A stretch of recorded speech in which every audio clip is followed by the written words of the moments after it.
Professor नवीन वर्मा। आइए आज का जो हम लोग टॉपिक लेके चलेंगे उस टॉपिक का नाम आपको पता है कि कल मैंने आपको लेक्चर नंबर 13 पार्ट 1 में स्ट्रिंग का इंट्रोडक्शन आपको दिया था। कल के लेक्चर में हमने जाना था कि स्ट्रिंग अपने आप में होती क्या है। स्ट्रिंग का हमें यही पता लगा था कि स्ट्रिंग अपने आप में एक ग्रुप ऑफ कैरेक्टर्स होता है। नंबर ऑफ कैरेक्टर्स हमारे कंबाइन होते हैं और वो नंबर ऑफ कैरेक्टर्स हमारे कंबाइन होकर के एक स्ट्रिंग का रूप लेते हैं। कल हमने ये भी जाना था कि अगर हम एक सिंपल वेरिएबल लें और एक सिंपल वेरिएबल पर यदि हम लोग कोई कैरेक्टर को असाइन कराना चाहें तो वो सिंपल वेरिएबल केवल और केवल एक कैरेक्टर को असाइन कराने की कैपेसिटी रखता है। दैट मींस एक कैरेक्टर को हम लोग उस पर्टिकुलर वेरिएबल असाइन करा सकते हैं। तो जो ग्रुप ऑफ कैरेक्टर्स हैं, जो नंबर ऑफ कैरेक्टर्स हैं, हम किस तरह से उनको एक सिंगल वेरिएबल के ऊपर असाइन कराएं, तो इसके लिए हमने स्ट्रिंग का हेल्प लिया था। कल के लेक्चर में मैंने आपको यह भी बताया था कि यहाँ सी ने हमें कोई स्पेसिफिक डाटा टाइप प्रोवाइड नहीं कराया कि जिसके जरिए हम लोग स्ट्रिंग के कंसेप्ट को यूज कर सकें। यहाँ यदि हमें स्ट्रिंग को यूज करना होता है तो हमें एरे का प्रयोग करना होता है और एरे को हम लोग एक कैरेक्टर के फॉर्म में लेते हैं। ये वीडियो जो मैं आपको बता रहा हूं कि किस प्रकार से हम लोग अपने स्ट्रिंग को स्ट्रिंग को डिक्लेयर करते हैं और किस प्रकार से हम लोग अपने स्ट्रिंग को इनिशियलाइजेशन करते हैं, ये हमारा आज का टॉपिक है। वेल फ्रेंड्स, आपको पता है कि हमारा जो स्ट्रिंग है वो आपका एक कैरेक्टर एरे होती है। जिस तरह से हम लोग एरे को डिक्लेयर करते हैं उसी तरह से हम लोगों को आपका स्ट्रिंग को भी डिक्लेयर करना होता है। आइए यहाँ पर हम लोग कुछ चीजें देखते हैं। यहाँ पर आप देखिए कि declaring and initialization string variable, हम लोग आपका यहाँ पर डिक्लेरेशन करना सीख रहे हैं। वेल देखिए, सबसे पहले represent string as a character array. तो सबसे पहले डिक्लेयर करते समय हम लोगों को ध्यान रखना है, जैसा कि मैंने अभी आपको बताया कि यदि हमें स्ट्रिंग को रिप्रेजेंट करना है तो हमें कैरेक्टर एरे यूज करना पड़ेगा। तो सबसे पहले represent strings as a character array, हम लोग सबसे पहले एक कैरेक्टर एरे को रिप्रेजेंट करेंगे। वह कैरेक्टर एरे हमारी रिप्रेजेंटेशन जो होगा वो सिमिलर ऐसा होगा जैसा हम एक इंटीजर कैरेक्टर या इंटीजर एरे या एक न्यूमेरिक एरे को हम लोग यूज करते थे। लाइक जैसे आप यहां देख सकते हैं मेरे स्ट्रिंग का नाम, उसके बाद साइज और सेमीकोलन। इट मींस जैसे हम लोग एक सिंपल एरे को डिक्लेयर करते हैं वैसे ही हमें स्ट्रिंग को भी डिक्लेयर करना होता है। बस फर्क सिर्फ इतना है कि यहाँ पर डाटा टाइप में हम स्ट्रिंग के नाम की जगह वो नाम आ जाएगा, जो भी आपको नाम देना है इसको आप एरे नेम या स्ट्रिंग नेम ही हम कहेंगे, तो टेक्निकली वही अच्छा लगता है। उसके बाद डाटा टाइप में आपका यहाँ पर हम लोग कैरेक्टर देंगे। उसके बाद यहाँ साइज आता है। ये साइज जो डिटरमाइन करता है, determine the number of characters, कि ये जो कैरेक्टर एरे है, जैसे कि मैंने यहाँ पर कैर नेम 7 दिया, कैर सिटी 7 दिया, तो ये जो आपका स्ट्रिंग जो आपका नेम नाम की स्ट्रिंग है वह 7 एलिमेंट्स को डिनोट करती है। दैट मींस ये 7 एलिमेंट्स को रखने की कैपेसिटी रखती है। ये डिटरमाइन करती है कि नंबर ऑफ कैरेक्टर्स हमारे इसके अंतर्गत 7 होंगे। इसी तरह से यहाँ सिटी है तो नंबर ऑफ कैरेक्टर्स हमारे यहाँ 7, 8, जो भी आप साइज देना चाहें यहाँ पर वो आप दे सकते हैं। आगे आइए। जैसे ही compiler assign a character string to a character array, जैसे ही कंपाइलर हमारा इस कैरेक्टर एरे पर या इस कैरेक्टर एरे पर कैरेक्टर स्ट्रिंग को असाइन कराता है, इट मींस आप ये समझिए कि जैसे कि हम लोग कैरेक्टर एरे को कोई स्ट्रिंग असाइन कराते हैं वैसे ही हमारा नल कैरेक्टर ऑटोमेटिकली सप्लाई हो जाता है at the and of the string.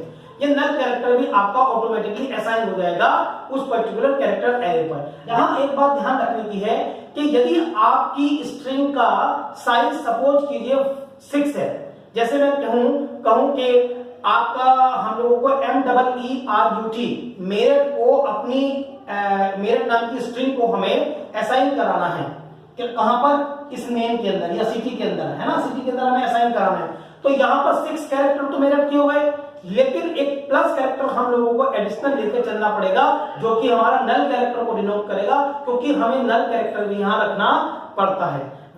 वैसे तो ऑटोमेटिकली सप्लाई हो जाता है यदि आप यदि आप केवल स्ट्रिंग की फॉर्मेट में उसको यूज करें, मैं इसको एग्जांपल्स के जरिए आपको आगे बताऊंगा कि किस तरह से। तो यहां पर size should be +1, that mean जितना आपकी स्ट्रिंग का साइज है उससे आप एक ज्यादा साइज का एरे डिक्लेयर करेंगे और वो लास्ट जो साइज होगा वो आपका एट द एंड होगा, दैट मींस वो आपका डिनोट करेगा नल कैरेक्टर को। ये आपको बात यहां तक समझ में आनी चाहिए। Well char array may be initialized when they are declared.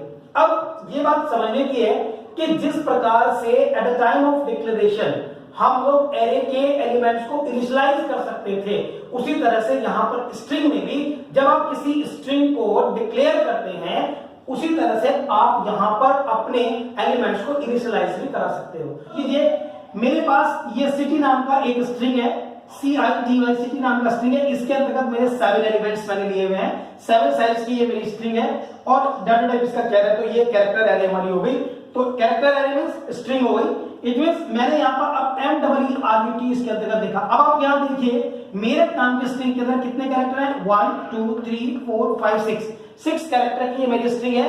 और ये जो प्लस कैरेक्टर है जो मैंने 7 कैरेक्टर का लिया, ये किस चीज के लिया, क्योंकि ऑटोमेटिकली आपका नल जो कैरेक्टर है, जो नल आपका एट द एंड में वो आपका यहां एट द एंड में आपका ये इनिशियलाइज हो जाएगा। एट द एंड में आपका ये बताएगा कि यहां पर हमारी स्ट्रिंग आपका एंड हो जाती है। ठीक है, नाउ नेक्स्ट यहां देखिए सिमिलरली मैंने यहां पर अब ये आप इस तरह से भी डिक्लेयर कर सकते हैं और ये आप अलग अलग सिंगल वर्ड्स अलग अलग तरह। यहां अगर आप इस तरह से डिक्लेयर करेंगे तो ऑटोमेटिकली आपका नल कैरेक्टर को ये ले लेगा कंपाइलर। यहां पर आपको नल कैरेक्टर को डिक्लेयर करने का आवश्यकता नहीं है कैरेक्टर एरे की फॉर्म में। लेकिन जैसे ही आपने इस तरह से यूज करना चाहा तो यहां पर हमने कैरेक्टर वही सिटी स्ट्रिंग का नाम दिया, 7 साइज की आपने ली, तो MEERUT 6 कैरेक्टर और लास्ट का कैरेक्टर हमारा क्या है, आपका नल कैरेक्टर है। आपने लास्ट में आपका एट द एंड आपने क्या यहां पर दिया, नल कैरेक्टर को आपने दिया। तो ये तरीका है हमारा इनिशियलाइजेशन एंड डिक्लेरेशन, दोनों एक साथ हम लोग इस तरह से करते हैं। वह जरा यहां देखिए इन सिटी 7 एलिमेंट्स लॉन्ग, जो हमारा सिटी नाम की स्ट्रिंग है वह 7 एलिमेंट्स लॉन्ग है, दैट मींस 7 एलिमेंट उसके अंतर्गत हमारे आ सकते हैं। MEERT मेरठ कंटेन 6 कैरेक्टर और ये जो मेरठ स्ट्रिंग है वो आपके कितने कैरेक्टर रखती है, 6 कैरेक्टर रखती है। 1 स्पेस, तो हमारा 6 + 1 क्योंकि हमारा यह एक एडिशनल है, 6 + 1 space provided to null terminator. ये हमारा नल टर्मिनेटर को हम लोग प्रोवाइड करा देते हैं।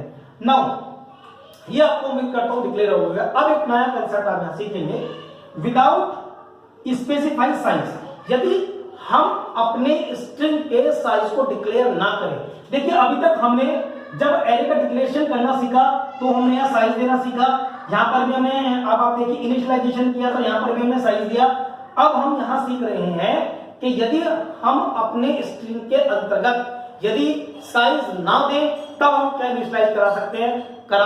जिस तरह से आप सिंपल एरे के अंदर जब इंटीजर टाइप के एरे देते थे और उसके अंतर्गत आप साइज नहीं डिक्लेयर कराते थे और वो ऑटोमेटिकली साइज ले लेता था, इसी प्रकार से स्ट्रिंग के अंतर्गत भी होता है हमारा। तो यहां पर आप देखिए विदाउट स्पेसिफाइंग साइज, हम साइज डिक्लेयर नहीं करें। देखिए यहां पर कैर सिटी, और यहां अगर आप गौर करेंगे, यहां पर आप थोड़ा गौर कीजिए तो मैंने यहां पर साइज नहीं दिया, size is not given here, यहां पर मेरा कोई भी साइज नहीं है। अब आपने साइज नहीं दिया लेकिन आपने इनिशियलाइजेशन कराया, दैट मींस आपने वैल्यू को दिया MEERUT और बाद में आपने नल कैरेक्टर से असाइन करा जो कि डिनोट करेगा at the end, that means end of the string, ये हमारा एंड ऑफ द स्ट्रिंग। तो साइज ऑटोमेटिकली डिटरमाइंड, कंपाइलर जो है at the time of initialization of array, जैसे आप एरे कैरेक्टर एरे को इनिशियलाइज करोगे, दैट मींस उस पर आप वैल्यू असाइन कराओगे, उतनी ही कैरेक्टर की एक एरे आपका यहां पर ऑटोमेटिकली, उतने ही कैरेक्टर के लिए एक स्पेस ऑटोमेटिकली हमारा डिटरमाइन हो जाता है। ये कंसेप्ट आपका क्या कहलाता है बच्चों, विदाउट स्पेसिफाइंग साइज। वेल अब एक सिचुएशन ऐसी आती है हमारी जहां पर हमारा जो एरे का साइज है, कैरेक्टर एरे का साइज है, सपोज करो वो ज्यादा है और जो हमारा, जैसे मैं कहूं MEERUT मेरठ के अंदर मात्र 6 कैरेक्टर है, लेकिन आपने असाइन करा दिए जो आपने कैरेक्टर एरे ली वो लिया आपने 10 साइज की, वो आपने कैरेक्टर एरे ली 10 साइज की। इनमें 6 + 1 7, लेकिन 3 जो स्पेस है वो हमारा वेस्ट हो जाएगा। इस केस में हमारा क्या होगा, यहां पर कोई किसी प्रकार की एरर नहीं आएगी, लेकिन होगा क्या, जरा यहां एग्जांपल से समझिए। मैंने कैर लिया 10 साइज की एक एरे ली आपका यहां पर, उसके बाद कैरेक्टर सिटी 10 साइज की एरे ली, और यहां मैंने लिखा वुड, WOOD वुड, 1 2 3 4, इसके अंदर 4 कैरेक्टर्स हैं, और लास्ट का एक कैरेक्टर्स हमारा वही आपका एंड ऑफ द स्ट्रिंग में क्या रहता है, नल, तो 5। अब 5 स्पेस हमारे वेस्ट हो गई, तो उस समय पर क्या होगा, टर्मिनेट्स विद नल, ये स्ट्रिंग हमारी टर्मिनेट तो होगी नल के साथ ही। जैसे ये नल के साथ टर्मिनेट होगी, अदर एलिमेंट्स और जितने भी इसके अदर एलिमेंट, जो रेस्ट ऑफ द एलिमेंट्स हमारे बचते हैं, उनको भी हम आपका नल डिनोट करा देंगे। जरा आप यहां देखिए इसको किस फॉर्म में आएगी, WOOD \0 \0 \0, that means null null null, 5 elements हमारे यहां पर आपका null, rest of the end आपका ये होगी टर्मिनेटर का। तो ये कंसेप्ट आपका कहलाता है किसका, जब आपका साइज ज्यादा हो। अब एक ऐसी सिचुएशन आती है जब आपके नंबर ऑफ कैरेक्टर ज्यादा होते हैं, लेकिन आपने जो साइज का डिक्लेरेशन है वह आपने कम किया हुआ है, तो उस केस में क्या होगा, उस केस में ये आपका एरर शो करेगा, क्योंकि जितने साइज की आपने एरर आपका दी है, उतने साइज का अगर आपने कैरेक्टर उसको असाइन नहीं कराए, या तो दैट मींस ज्यादा कैरेक्टर आप उसको असाइन कराने की कोशिश कर रहे हैं, तो वह आपका एक एरर शो करेगा। तो वेल, अब तक आपने सीखा कि हम लोग स्ट्रिंग के अंतर्गत डिक्लेरेशन और इनिशियलाइजेशन हम कैसे करते हैं। आइए अब हम लोग चलते हैं कि किस तरह से हम लोग एक स्ट्रिंग के अंतर्गत अपनी वैल्यू को इनपुट करा सकते हैं यूजर की साइड से। आप इसको ये कह सकते हैं कि reading the character from the terminal side, that means किसी कीबोर्ड के जरिए, या आप उसको यूजर के पॉइंट ऑफ व्यू से भी कह सकते हो। आइए कुछ बेसिक चीजें जानते हैं। कुछ बच्चों ने मुझे कमेंट्स में भी अभी लिख करके भेजा है कि भाई सर आप थोड़ा सा एग्जांपल दीजिए। देखिए, मैं हर प्रोग्राम का आपको एग्जांपल दूंगा, अपने लैपटॉप्स पर आपको स्क्रीन शेयर करके अपना एग्जांपल्स दूंगा। बस थोड़ा सा आप अभी कंटेंट्स को रीड कीजिएगा, उम्मीद कीजिएगा कि आपके ये जितनी भी प्रॉब्लम्स है मैं डेफिनेटली इसको सोल्व आउट करूंगा। तो वेल, इसका आप एक एग्जांपल देखिए, अब तक आपने किया क्या कि एक आपने कैरेक्टर टाइप का एक स्ट्रिंग दिया, दैट मींस कैरेक्टर टाइप के एक एरे ली, उसको आपने स्ट्रिंग बोला। सपोज कीजिए वो था मेरा NAME नेम, देन यहां पर आपने साइज डिक्लेयर किया, सपोज कीजिए 7, मैंने पिछले एग्जांपल में आपको इस 7 ही दिया था, तो हमने यहां पर साधारण तरह से लिखा था MEERUT, ओके, तो ये मैंने लिखा था। तो ये मेरा एक, हमने यहां पर आप देखिए स्ट्रिंग का डिक्लेरेशन भी किया, और यहां पर हमने स्ट्रिंग का इनिशियलाइजेशन भी किया। दैट मींस हमने एलिमेंट्स को, जो हमारे ग्रुप ऑफ कैरेक्टर्स हैं, हमने उनको इनिशियलाइज भी कराया, ओके, दैट मींस हमने उसको असाइन भी कराया। तो मैंने आपको बताया था कि जैसे ही आपने ये मेरर स्ट्रिंग को, इस स्ट्रिंग को, इसको इनिशियलाइज कराया, तो बाय डिफॉल्ट कंपाइलर को लास्ट कैरेक्टर इसका नल मिलेगा। Is it clear? एक चीज तो मैंने आपको बेटा ये बताई थी। दूसरा मैंने ये बताई थी कि अगर आप किसी भी एरे ऑफ कैरेक्टर के साइज को डिक्लेयर नहीं करोगे विदाउट साइज, तो भी ये काम करेगा, और आप यहां पर आप MEERUT ही लिखेंगे, तो भी ये बाय डिफॉल्ट ऑटोमेटिकली आपका इतने साइज की एरे को, आपका ये इतने एलिमेंट्स के लिए इतने साइज को ये ऑक्यूपाई कर लेगा। तो ये आपको मैंने एक बात बताई थी। आइए, ये तो हमारा हो गया directly initialization at the time of declaration. लेकिन अब हम लोग करेंगे कि किस तरह से हम रीड करते हैं आपका from the side of input. यहां पर मैं आपको एग्जांपल दूंगा वन बाय वन, आप उसको थोड़ा सा समझने की कोशिश कीजिएगा। पहले बस ये आप थोड़ा सा वॉच कीजिए। यहां पर देखिए, साधारण से कोई भी एक वेरिएबल होता है आपका, जैसे आपने यहां लिखा इंटीजर x, ओके, x के अंदर अगर आपको कोई वैल्यू पहुंचाना है, असाइन कराना है, तो आप यहां स्कैनफ फंक्शन का यूज करेंगे, scanf %d and then address of x, okay. यहां पर आपने वैल्यू को रख दिया, सपोज 10 20 व्हाटएवर जो भी आप वैल्यू रखना चाहते हैं। अब यहां सिंपली अब आपको मैं समझा रहा हूं कि आप यहां इसको कैरेक्टर एक्स लिख दीजिए, तो ये एक सिंपल वेरिएबल है। तो आपको पता है कि जब भी डाटा टाइप हमारा कैरेक्टर टाइप का होता है तो उस वेरिएबल के अंतर्गत वैल्यू को असाइन करने के लिए परसेंटेज सी का यूज करते हैं। चलिए जी, तो यहां पर आपने स्कैनफ लिया, अब आपने परसेंटेज सी का यूज किया, एड्रेस ऑफ एक्स, और आपने यहां पर सपोज करो ए बी सी में कुछ भी आपने कैरेक्टर दे दिया। तो अब आपने इंटीजर का सीखा, स्कैनफ फंक्शन के जरिए आपने अब ये हमने कैरेक्टर की वैल्यू में जाना सीख लिया। लेकिन अब स्ट्रिंग के फॉर्म में हमारा होता क्या है, कैसे हमारी स्ट्रिंग काम करती है, ये थोड़ा सा देखिएगा। देखो बच्चों, यहां पर सपोज करो मैंने कैरेक्टर, और यहां पर मैंने लिया सपोज करो NAME नेम, यहां मैंने साइज डिक्लेयर किया 7, और यहां मैंने साइज डिक्लेयर किया 7, और ये मेरा, तो अभी तक यहां मैंने केवल इसको डिक्लेरेशन किया। ओके, जब ये हमारी स्ट्रिंग के फॉर्म में होती है तो हमारा ये काम कैसे करता है, आप इसको थोड़ा समझने की कोशिश कीजिए। ये हमारा काम करेगा SCANF, scanf, percentage S inverted, और ये आप यहां रखेंगे NAME नेम, और ये हो गया आपका एक स्ट्रिंग का कंसेप्ट। अब आप इसको थोड़ा सा समझने की कोशिश कीजिएगा। देखिए, वैसे तो कैरेक्टर एरे के लिए हम लोग परसेंटेज सी का यूज करते हैं उसमें इनपुट वैल्यू को डालने के लिए, लेकिन जब हम लोग एक स्ट्रिंग के फॉर्म में कैरेक्टर ऑफ एरे को यूज करेंगे तो हम ध्यान रखना स्ट्रिंग के फॉर्म में हम लोग परसेंटेज एस का प्रयोग करेंगे, ना कि परसेंटेज सी का यूज करेंगे। मैं आपको दोनों में प्रैक्टिकल के थ्रू आपको डिफरेंस भी क्रिएट करूंगा, लेकिन फिलहाल आप ये समझिएगा कि स्ट्रिंग के अंतर्गत यदि हमें कोई स्ट्रिंग अपनी वैल्यू आपको इनपुट कराना है या उसको प्रिंट कराना है तो हम यहाँ परसेंटेज एस का यूज करेंगे। Is it clear?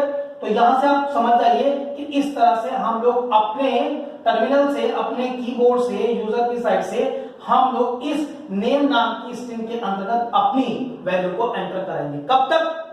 जैसे ही ये एंटर की प्रेस करेगा तैसे ही ये एंड ऑफ कैरेक्टर आपका, ये आपका पढ़ लेगा कि लास्ट कैरेक्टर आपका, ये आपका एंडल है आपका। Is it clear? तो ये कंसेप्ट हमारा है आपका कि किस तरह से हम स्कैनफ फंक्शन के जरिए वैल्यू को इनपुट कराते हैं स्ट्रिंग में। वेल फ्रेंड्स, आप एक चीज और देखिएगा कि यदि मेरे को इसको प्रिंट कराना हो तो मैं यहां क्या यूज करूंगा, प्रिंटफ परसेंटेज एस और नेम।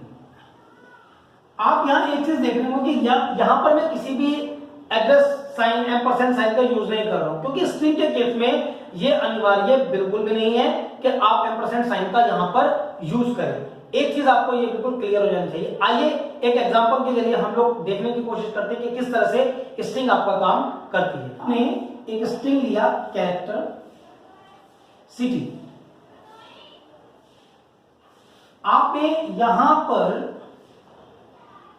सपोज कीजिए कि ये एक 10 कैरेक्टर्स हैं इसके अंदर, या 40 कैरेक्टर्स हैं सपोज करो, जो भी आप इसको मान के चलो।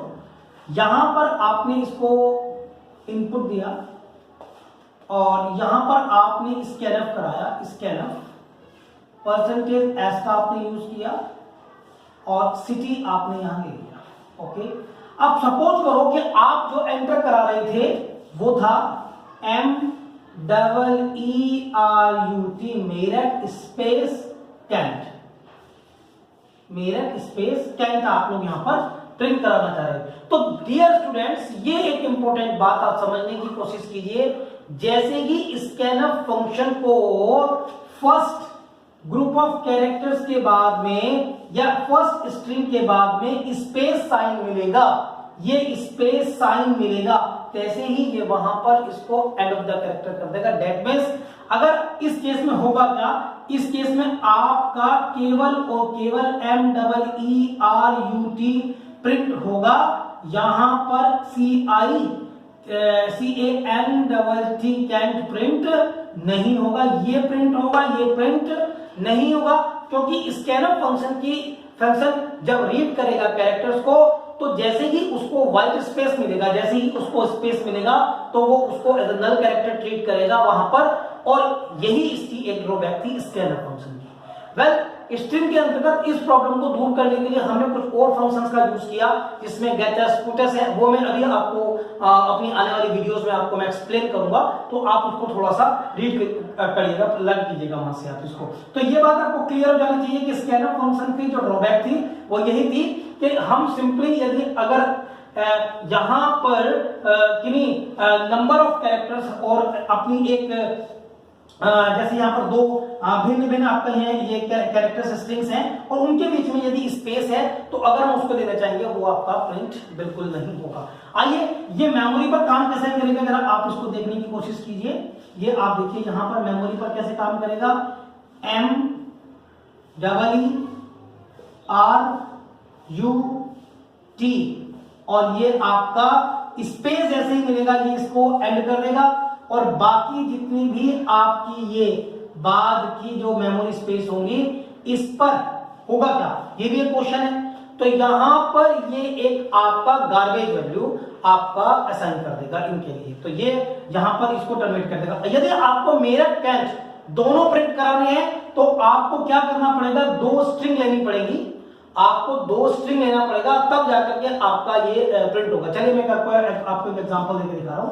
सपोज कीजिए आपने लिया ये यहां वॉइड मेन, आप इसको देखिएगा, तो वॉइड मेन आपने लिया। अब हम दो स्ट्रिंग ले लेते हैं, तो कैरेक्टर सिटी 1 यहां पे आपने सपोज करो 10 का लिया और ये सिटी 2 यहां पर भी आपने 10 का ले लिया। Okay, then what will happen here, then scanner function का हम लोग यूज करेंगे।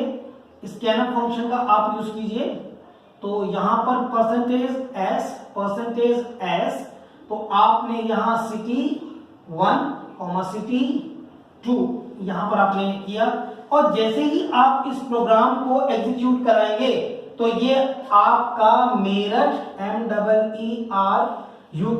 कैंट, ये दोनों के दोनों आपकी स्ट्रिंग आपका प्रिंट हो जाएगी अलग अलग एरे में जो कैरेक्टर फॉर्म को फॉलो कर रही है। तो ये कॉन्सेप्ट आपका इस तरह से निकल के आता है। वेल, अब ये जो स्पेस की प्रॉब्लम है इसको दूर करने के लिए मैं आपको फर्दर एग्जांपल दूंगा, लेकिन अभी नेक्स्ट वीडियोस के अंतर्गत मैं टोटल जो आपसे चर्चा कर रहा हूं स्ट्रिंग के छोटे छोटे प्रोग्राम से, लिटिल बिट प्रोग्राम से, जिन पर हमें गौर करना पड़ेगा कि किस तरह से कैरेक्टर ऑफ एरे जो हमारी है आपका उसको हम यूज करते हैं, कैसे हम लोग डायरेक्टली वैल्यू को असाइन करा सकते हैं, ये सब चीजें हम लोगों को देखनी पड़ेगी। वेल, एक एग्जांपल छोटा सा अगर आप देखें, यहां पर सपोज कीजिए कि आपने दिया कैरेक्टर नेम और यहां आपने लिखा HELLO हेलो, इसको आप प्रिंट कराना चाह रहे हैं तो आपको कुछ नहीं करना, यहां पर आपको प्रिंटफ देना है %s और बस ये आप नेम यहां प्रिंट करा लीजिएगा, तो ये भी एक आपका मेथड हो जाता है, केवल और प्रिंट करेगा। लेकिन यहां eight the time of declaration आपने वैल्यू का इनिशियलाइजेशन या वैल्यू को असाइन कराया, यहां पर आपने कीबोर्ड्स के जरिए आपने ली, बस आपको यहां एक प्रिंटफ देने की जरूरत है, %s सिटी 1 सिटी 2। ये तो मैंने आज आपको बताया डिक्लेरेशन करना, इनिशियलाइजेशन करना, स्कैनफ के जरिए आप लोग स्ट्रिंग के फॉर्म में किस तरह से वैल्यू को इनपुट करा सकते हैं, ये आज आपने इस वीडियो के जरिए सीखा। नेक्स्ट वीडियो में मैं आपको प्रैक्टिकल्स के जरिए आपको बताऊंगा, कल आपको मैं नेक्स्ट वीडियो दूंगा। Well, have a nice day and thank you very much.